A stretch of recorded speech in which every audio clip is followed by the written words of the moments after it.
सारेगामा कारवां mini भक्ति।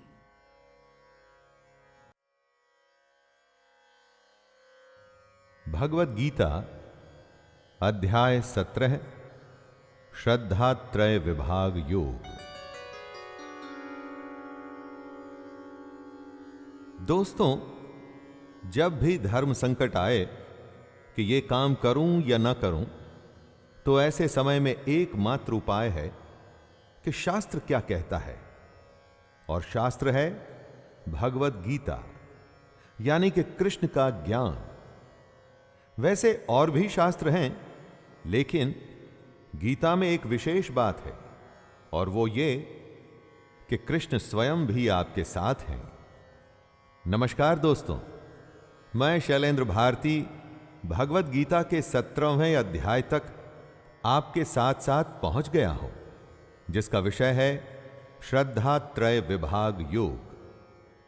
श्रद्धा क्या होती है और उसके कितने प्रकार हैं, यही कृष्ण इस अध्याय में बता रहे हैं।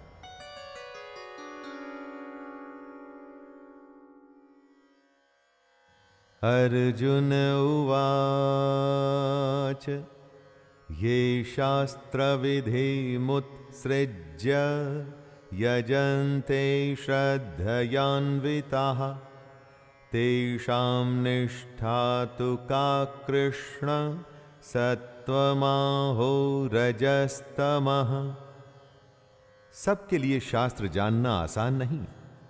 जानना अगर संभव भी हो जाए, लेकिन उसको अपने दैनिक कार्यों में लाना तो और भी मुश्किल है।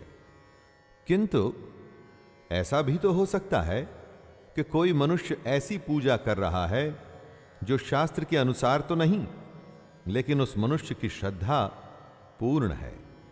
मनुष्य की श्रद्धा को आप दोष नहीं दे सकते। तब क्या उसकी पूजा मान्य होगी? ऐसा ही सवाल करते हुए अर्जुन कहते हैं, हे कृष्ण, जो मनुष्य शास्त्र विधि को त्याग कर श्रद्धा से युक्त हुए देवादि का पूजन करते हैं, उनकी स्थिति फिर कौन सी है? सात्विकी है या राजसी या तामसी? श्री भगवानुवाच त्रिविधा भवति श्रद्धा देहिनां सा स्वभावजा सात्विकी राजसी चैव तामसी चेति तां शृणु। वो पूजा जो शास्त्र विधि के अनुसार नहीं, लेकिन उसमें श्रद्धा पूरी है, तो ऐसी पूजा को क्या मानेंगे?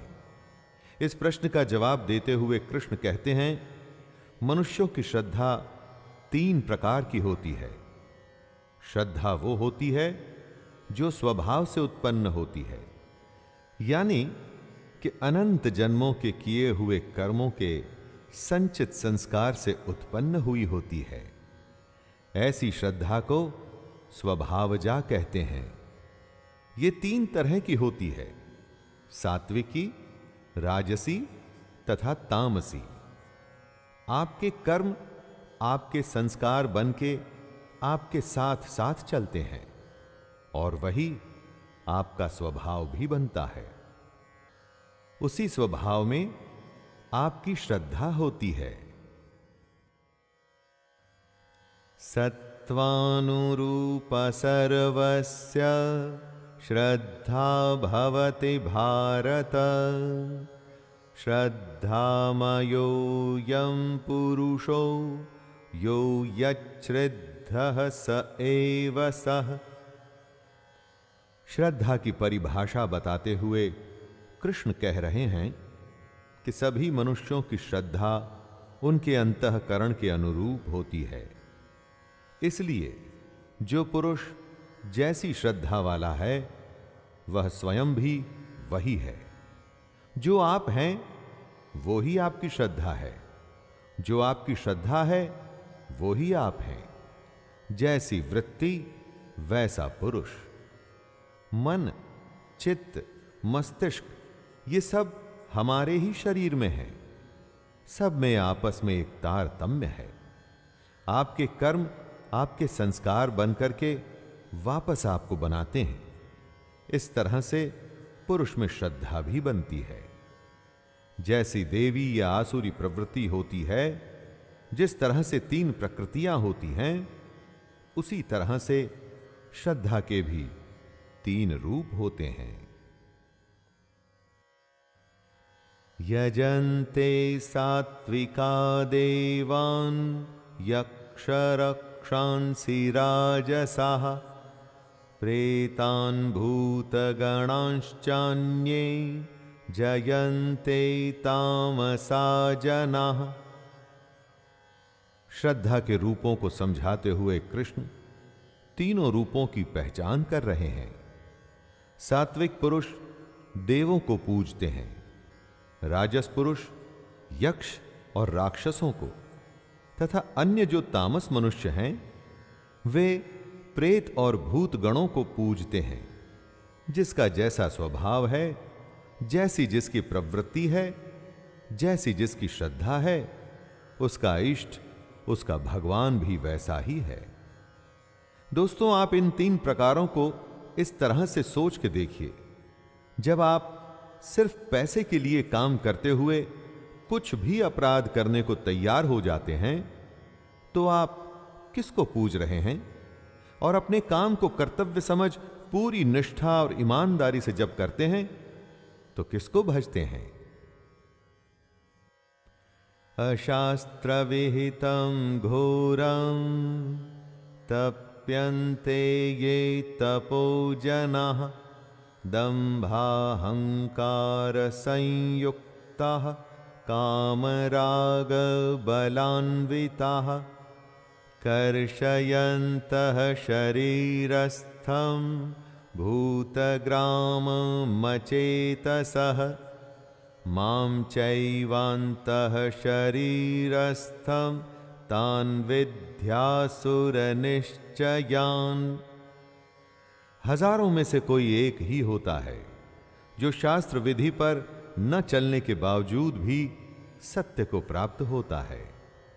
ज्यादातर मनुष्य जो शास्त्र विधि से नहीं चलते और अपने ही मन के अनुसार कुछ भी करते हैं, अपने दंभ और अहंकार में वो अपनी कामना को अधिक महत्व देते हैं।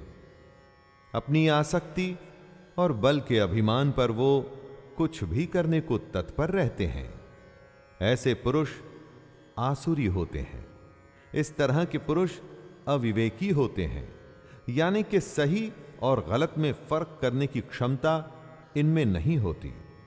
ये पुरुष अपने गलत उपवास आदि की वजह से सिर्फ अपने शरीर को ही नहीं सुखाते, बल्कि अपने अंदर मौजूद आत्मा यानी कि कृष्ण को भी परेशान करते हैं। इसमें कोई शक नहीं रह जाता कि ये लोग आसुरी हैं। इसलिए इनकी संगत बहुत ही ज्यादा बुरी होती है। दोस्तों, आहारस्त्वपि सर्वस्य त्रिविधो भवति प्रियः यज्ञस्तपस्तथा दानं तेषां भेदमिमं शृणु। जो जैसा होता है वो ही करता है, और वैसा ही भजन करता है, वैसा ही भोजन भी करता है। आप लोगों के भजन और भोजन के हिसाब से उनकी प्रकृति का पता लगा सकते हैं। भोजन, यज्ञ, तप और दान भी 3 प्रकार के होते हैं। प्रवृत्ति सात्विक, राजसिक और तामसिक होती है। उसी तरह से आपके पूजा पाठ का तरीका या अपना खाना भी 3 तरह का होता है। अपने स्वभाव के अनुसार ही आप अपना जीवन चुनते हैं, और इस जीवन में सब कुछ एक डोर से बंधा होता है, और यह डोर आपका स्वभाव है, जिसमें सब कुछ लगभग एक जैसा ही मिलेगा आपको। जिसे सफाई पसंद है, उसकी हर वस्तु में, सोच में आपको सफाई ही मिलेगी। आयुः सत्व बलारोग्य सुख प्रीति विवर्धनः रस्यः स्निग्धः स्थिरार्ध्यद्या आहाराः सात्विक प्रियाः।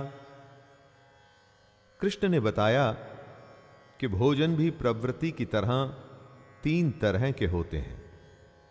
इनमें सबसे पहले आता है सात्विक भोजन। ऐसा भोजन अच्छा होता है जो रस युक्त होता है, चिकना और स्थिर, यानी कि स्टेबल रहता है दोस्तों। स्थिर रहने वाला खाना वो होता है जिसका सार हमारे शरीर में बहुत समय तक रहता है, और ऐसा खाने से हमारी आयु, बुद्धि और बल बढ़ता है। इस तरह के भोजन से हम आरोग्यशाली होते हैं, बीमारियों से बचते हैं। ऐसे खाने से सुख और प्रीति बढ़ती है। स्वभाव से ही मन को प्रिय ऐसे आहार अर्थात भोजन करने के पदार्थ सात्विक पुरुष को प्रिय होते हैं। कट्वं ललवणात्युष्ण तीक्ष्ण रुक्ष विदाहिनः आहारा राजस्येष्टा दुःख शोकामय प्रदाः। 3 तरह के खानों के भेद बताते हुए इस श्लोक में कृष्ण राजसिक खाने का भेद बता रहे हैं। क्या होता है राजसिक भोजन? जो खाना कड़वा होता है, खटास से भरा होता है, यानी कि खट्टा होता है, जिसमें भरपूर लवण यानी कि नमक होता है, एकदम गरम, बहुत तीखा और रूखा खाना राजसिक होता है। इस तरह का खाना दुख, चिंता तथा रोगों को उत्पन्न करने वाला माना जाता है। स्वाभाविक है कि राजसिक भोजन राजस पुरुष को पसंद आता है। राजसिक खाने में अति होती है, नमक की, गर्मी की, तीखेपन और रूखेपन की। यातयामं गतरसं पूति पर्युषितं च यत् उच्छिष्टमपि चामेध्यं भोजनं तामसप्रियम्। इस श्लोक में कृष्ण तामसिक खाने को डिफाइन कर रहे हैं दोस्तों। जो भोजन अधपका, रस रहित और दुर्गंध युक्त होता है, यानी कि ठीक तरह से जो खाना पका नहीं होता, जिसमें रस नहीं होता और जिस खाने में से सुगंध न आकर दुर्गंध आती हो, उस खाने को तामसिक माना जाता है। ये सारे गुण बासी और अपवित्र खाने के हैं। तामस पुरुष ही इस तरह के खाने को पसंद करते हैं। अगर राजसिक खाना ही बीमारियों का घर होता है, तो आप समझ सकते हैं कि तामसिक खाने से किस तरह के नुकसान होते होंगे। अफलांकाक्षिभिर्यज्ञो विधिदृष्टो य इज्यते यष्टव्यमेवेति मनः समाधाय स सात्विकः। कृष्ण यज्ञ यानी कि उपासना, पूजा के तरीके को बता रहे हैं। सात्विक यज्ञ किस प्रकार का होता है? जो शास्त्र विधि से नियत है, उसी यज्ञ को करना ही कर्तव्य है। यानी कि अपने मन को नियंत्रित करके, फल को न चाह के जो यज्ञ किया जाता है, वो सात्विक है दोस्तों। सिर्फ यज्ञ करना ही सब कुछ नहीं। उस यज्ञ को करते हुए, उस पूजा को करते हुए अपने को भी संयम में रखना है। जो अपनी सांसों की प्राण और अपान वायु को संयमित कर, कंट्रोल कर अपने प्राणों की गति को नियंत्रण में रखते हैं, ऐसे लोग ही सात्विक यज्ञ कर सकते हैं। और ऐसे किए हुए यज्ञ ही सात्विक माने जाते हैं। अभिसंधाय तु फलम् दंभार्थमपि चैव यत् इज्यते भरतश्रेष्ठतं यज्ञं विद्धि राजसम्। अगर यज्ञ सिर्फ ईश्वर की आराधना, अपने कर्म को उसे समर्पित करने के लिए किया जा रहा है, तो वो यज्ञ, वो पूजा सीधे कृष्ण तक पहुंचती है। लेकिन जिस यज्ञ या पूजा का पर्पस सिर्फ अपने आप को बड़ा दिखाना, या जिस पूजा को आप सिर्फ कुछ हासिल करने के लिए कर रहे हैं, किसी फल की प्राप्ति के लिए कर रहे हैं, उस यज्ञ को राजस माना जाता है। जब पूजा ही किसी फल के उद्देश्य के लिए की गई हो, तो वो पूजा कहां रह जाती है दोस्तों? ये तो एक तरह की भगवान से डील हो गई कि हे भगवान, मेरा ये काम कर दो तो मैं इतने सोमवार आपको प्रसाद चढ़ाऊंगा। इस तरह के यज्ञ या पूजा से कृष्ण या ईश्वर कभी खुश नहीं होते। विधिहीनम सृष्टान्नम मंत्रहीनम दक्षिणम श्रद्धा विरहितं यज्ञं तामसं परिचक्षते।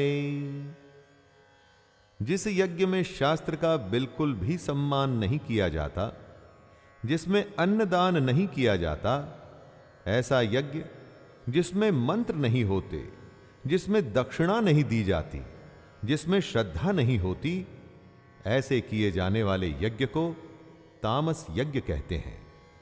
जहां शास्त्रों के अनुसार मंत्रोच्चारण नहीं हो रहा, जिसमें दान नहीं हो रहा, और जहां पर यज्ञ या ईश्वर के लिए मन में सम्मान और श्रद्धा ही नहीं, वो यज्ञ कैसे हो सकता है? वो तो एक तरह से आप छल कर रहे हैं। इसीलिए ऐसे यज्ञ को तामस कहा गया है।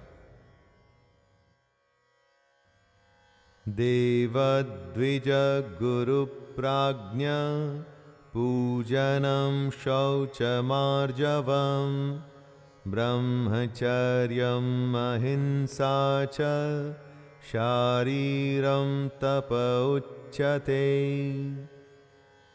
तप यानी कि तपस्या क्या होती है, कैसे की जाती है और कितने तरह की होती है, इसको समझाते हुए कृष्ण कह रहे हैं, देवता, ब्राह्मण और गुरु की पूजा करना ही तप होता है।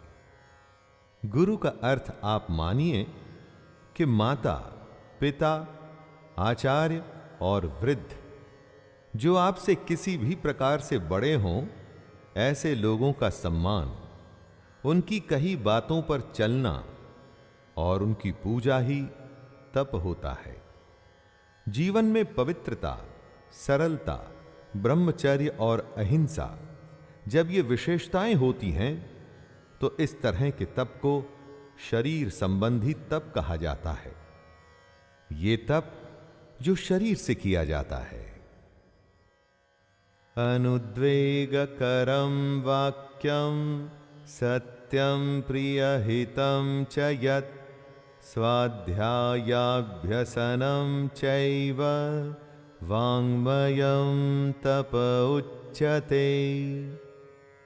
जब आप उद्वेग नहीं करते, प्रिय, हितकारक एवं यथार्थ भाषण करते हैं, यानी कि ऐसी बातें करते हैं जो औरों को अच्छी लगें, उन बातों से सबका फायदा हो और यथार्थ हो, यानी वो बातें सच हो, इस तरह के तप को वाणी संबंधी तप कहा जाता है। दोस्तों, उद्वेग न करना यानी कि एक्साइट न होना। जब आप हर हालत में शांत रहते हैं, मन और इंद्रियों द्वारा जैसा अनुभव किया हो ठीक वैसा ही कहते हैं, यानी कि यथार्थ भाषण करते हैं, वेद शास्त्रों का पाठ और परमेश्वर के नाम का जप करते हैं, तो ये वाणी संबंधी तप होता है। वाणी मधुर, सच्ची, शांत और लाभ पहुंचाने वाली होनी चाहिए। ऐसी वाणी बोलिए जो सबको शीतल करे।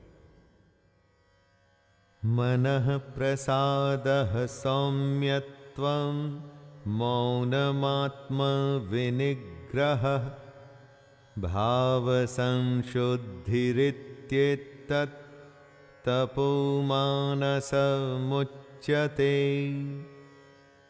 तप की एक और विशेषता बताते हुए कृष्ण कहते हैं कि मन में प्रसन्नता होनी चाहिए, मन इधर उधर न भाग रहा हो, शांत भाव में हो, और मन में भगवान को याद करने का भाव होना चाहिए।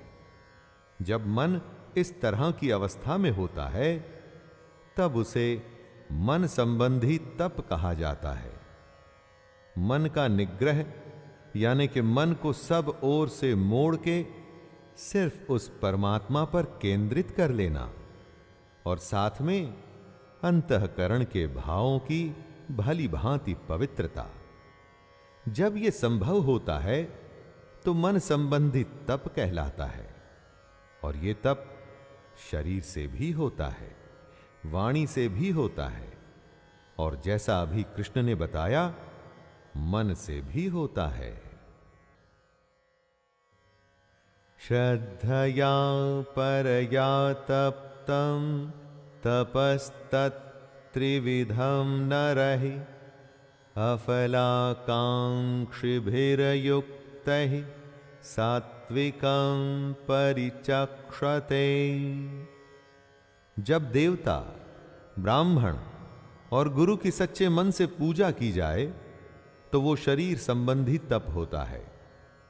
अच्छी वाणी से सबको अच्छा लगे, सच बोला जाए और सबका भला हो, वो वाणी संबंधी तप होता है। और जब मन को नियंत्रण में ला प्रसन्नता और शांति का भाव हो तथा मन भगवान में ही लगा हो, तब उसे मन संबंधी तप कहा जाता है। फल को न चाहने वाले योगी पुरुषों द्वारा परम श्रद्धा से किए हुए इस तरह के 3 प्रकार के तप को सात्विक तप कहते हैं। जब तप किया जाए तो वो मन, वचन और शरीर से होना चाहिए, तभी तो वो सात्विक कहलाएगा।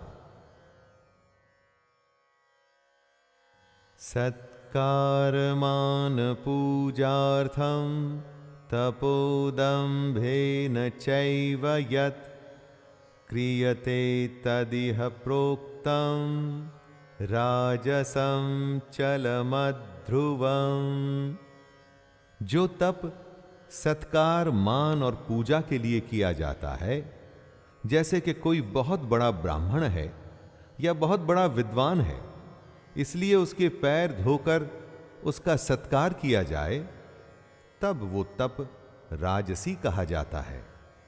जब तप में पाखंड आ जाए, यानी कि श्रद्धा की जगह सिर्फ दिखावा करना ही इरादा हो, यह दिखाना कि कितनी बड़ी पूजा या यज्ञ किया जा रहा है, तब वो तप राजसिक कहलाया जाता है। इस तरह के राजसी तप से जो फल होता है वो अनिश्चित होता है। अनिश्चित फल वाला उसको कहते हैं जिसका फल क्षणिक हो, यानी कि इस राजसिक तप से जो फल आएगा वो थोड़े ही समय में खत्म हो जाएगा।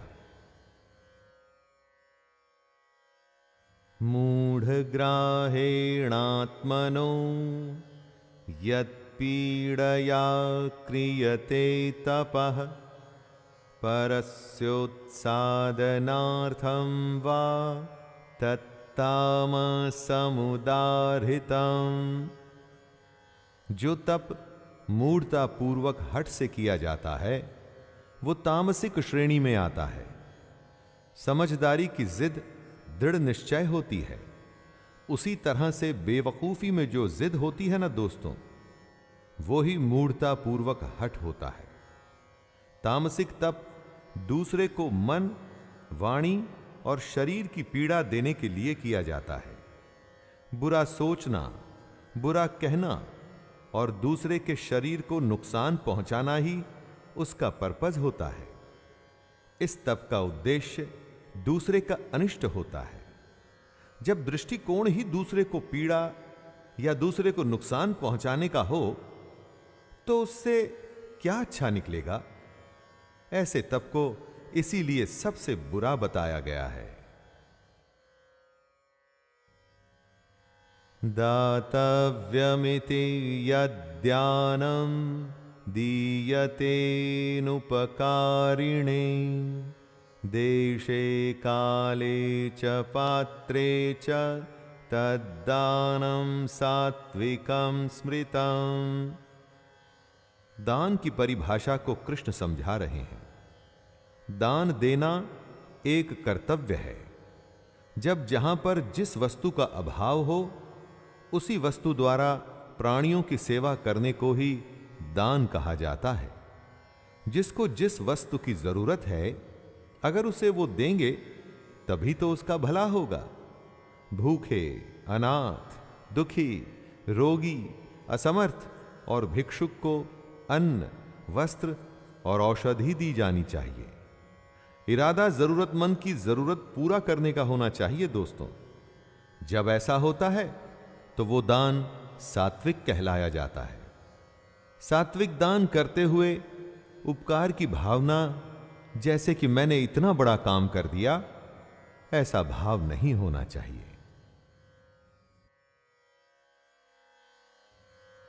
यत्तु प्रत्युपकारार्थं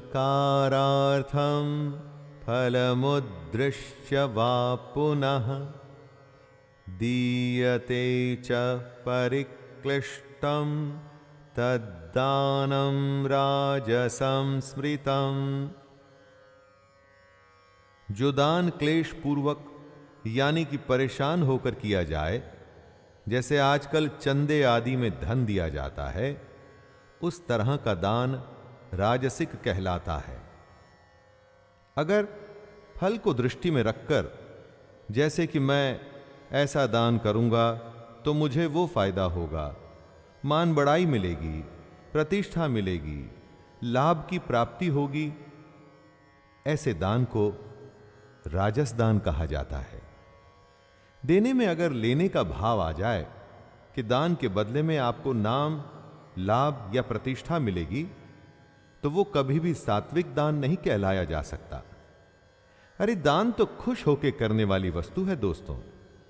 क्लेश या जबरदस्ती किया गया दान राजसिक ही माना जाता है। अदेश काले यद्दानम पात्रेभ्यश्च दीयते असत्कृतमवज्ञातं तत्तामसमुदाहृतम्। जब जहां जिस वस्तु की जरूरत न हो, वहां पर वो ही वस्तु ऐसे इंसान को दी जाए तो वो दान तामसिक माना जाता है। अगर आप चोर को दान देते हैं तो उसका क्या प्रयोजन हो सकता है? जिस दाम में सत्कार नहीं है, यानी कि बिना सम्मान के जब किया जा रहा है, तब वह दान तामसिक कहा जाता है। ऐसा कहा जाता है कि कुपात्र को यानी कि बुरे आदमी को दान देने से खुद देने वाला ही नष्ट हो जाता है। इसलिए तामसिक दान बहुत ही बुरी चीज है। हमारे अपने जीवन में भी कई बार ऐसा होता है, जब बिना सम्मान, बिना जरूरत हम गलत लोगों को दान देते हैं। वो तामसिक दान ही होता है। ओम तत्सदिति निर्देशो ब्रह्मणस्त्रिविध स्मृतः ब्राह्मणास्तेन वेदाश्च यज्ञाश्च विहिताः पुरा। यज्ञ, दान और तप को सद्गुण संपन्न बनाने के लिए, यानी कि यज्ञ, दान और तप को सभी गुणों से संपन्न करने के लिए 3 तरह के निर्देश दिए गए हैं। ओम, तत् और सत, ये तीनों सच्चिदानंद घन ब्रह्म के नाम हैं। निर्देश उसको कहा जाता है दोस्तों, जिससे कि कोई वस्तु बतलाई जाती है। यज्ञ, दान और तप को बताने के लिए ब्रह्म के इन 3 नामों का इस्तेमाल किया जाता है, और वे हैं ओम, तत् और सत। इसके पीछे भी वजह है दोस्तों। क्योंकि सृष्टि के आदि काल में ब्राह्मण और वेद तथा यज्ञादि ओम, तत् और सत से ही रचे गए। ओम, तत् और सत उस ब्रह्म की तरफ इशारा करते हैं और उनका संकेत भी देते हैं। तस्मादोमित्युदाहृत्य यज्ञदान तपः क्रियाः प्रवर्तन्ते विधानोक्तः सततं ब्रह्मवादिनाम्। ओम, तत् और सत की महिमा बताते हुए कृष्ण समझा रहे हैं कि यज्ञ, ब्राह्मण और वेद ओम से ही पैदा हुए हैं। यही वजह है कि वेद मंत्रों का उच्चारण ओम से शुरू किया जाता है। श्रेष्ठ पुरुषों की शास्त्र विधि से नियत यज्ञ, दान और तप रूप क्रियाएं सदा ओम यानी कि परमात्मा के नाम के उच्चारण करके ही आरंभ होती है। ओम शब्द की बहुत बड़ी महिमा है। इसे नाद स्वर, ब्रह्मनाद यानी कि बिग बैंग के समय होने वाली ध्वनि भी कहा गया है। दोस्तों, ओम ही हमारी सबसे बड़ी सच्चाई है। ओम ही हमारी आत्मा है। तदित्यनभिसंदाय फलं यज्ञ तपः क्रियाः दान क्रियाश्च विविधाः क्रियन्ते मोक्षकांक्षिभिः। ओम, तत् और सत को समझाते हुए कृष्ण इस श्लोक में तत् के बारे में बता रहे हैं। तत् का अर्थ होता है वह, यानी कि वह परमात्मा ही सब कुछ है। तत् शब्द परमात्मा के लिए समर्पण सूचक है, अर्थात आप अपने सारे कर्म, सारे कर्तव्य, अपनी पूजा, अपनी श्रद्धा तत् यानी कि परमात्मा को ही समर्पित करें। तत् का अर्थ ये सब उसी का है। जो सब कुछ उसी का है तो सब कुछ जाएगा भी उसी को ना दोस्तों। इसी भाव को मन में रखते हुए और फल को न चाहते हुए श्रेष्ठ पुरुष यज्ञ, तप और दान करते हैं। सद्भावे साधु भावे च सदित्यतत् प्रयुज्यते प्रशस्ते कर्मणि तथा सच्छब्दः पार्थ युज्यते। जो सच है, सत्य है, वो हमेशा के लिए होता है। सत्य कभी बदलता नहीं। बात को कितनी भी घुमाई जाए, फिराई जाए, फिर भी सत्य तो सत्य रहता है। इसी सत्य को कृष्ण समझा रहे हैं कि ये क्या होता है। सत्य परमात्मा का ही नाम है, जो सत्य भाव में, श्रेष्ठ भाव में प्रयोग किया जाता है। क्यों? क्योंकि उस परमात्मा से बड़ा सच और है भी क्या? कुछ भी तो नहीं। जब भी कोई अच्छा काम, उत्तम कर्म किया जाता है तो उसमें भी सत शब्द का प्रयोग किया जाता है। सच के लिए जो भाव है वो ही सत है। इसीलिए आप सच का सम्मान करना सीखिए दोस्तों। सच को अपने हिसाब से बदलिए मत। यज्ञे तपसि दाने च स्थितिः सदिति चोच्यते कर्म चैव तदर्थीयं सदित्यवाभिधीयते। जब परमात्मा सबसे बड़ा सच है तो उसको प्राप्त करने के लिए जो काम किए जाते हैं, उत्तम कार्य, वो भी सच ही हुए ना। यानी कि यज्ञ, तप और दान में जो स्थिति होती है उसे भी सत ही कहा जाता है। यज्ञ, तप और दान ऐसे कार्य हैं जो परमात्मा तक आपको ले जाने का काम करते हैं। इसीलिए उनसे होने वाली स्थिति सत होती है।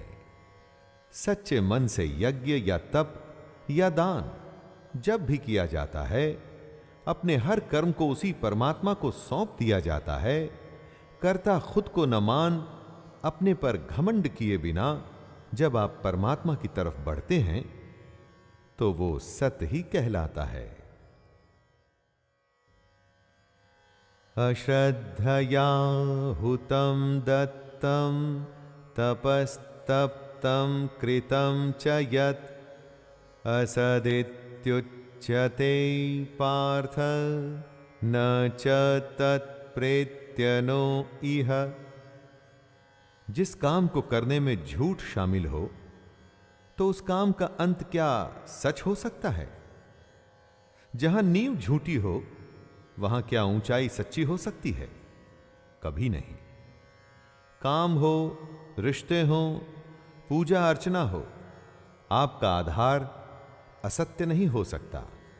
जब यज्ञ या तप या दान किसी फल के इरादे से लोभ की वजह से किया जाता है, जब काम करने में श्रद्धा नहीं होती और मंतव्य कुछ और ही होता है, तो इस तरह के सारे काम, सारी क्रियाएं सब असत कही जाती हैं। सत से ठीक उल्टा होता है असत। ऐसे झूठे काम न तो इस लोक में लाभदायक होते हैं और ना ही मरने के बाद। सत और असत के भेद श्रद्धा की परिभाषा को समझते हुए खत्म होता है हमारा ये 17वां अध्याय। सात्विक, तामसिक और राजसिक सब इन 3 गुणों का ही खेल है दोस्तों। इन तीनों को समझकर आप अज्ञान से ज्ञान में आ सकते हैं। इन 3 गुणों को आप आसान मत समझिएगा दोस्तों, आपकी हर समझ पर ये भारी पड़ सकते हैं।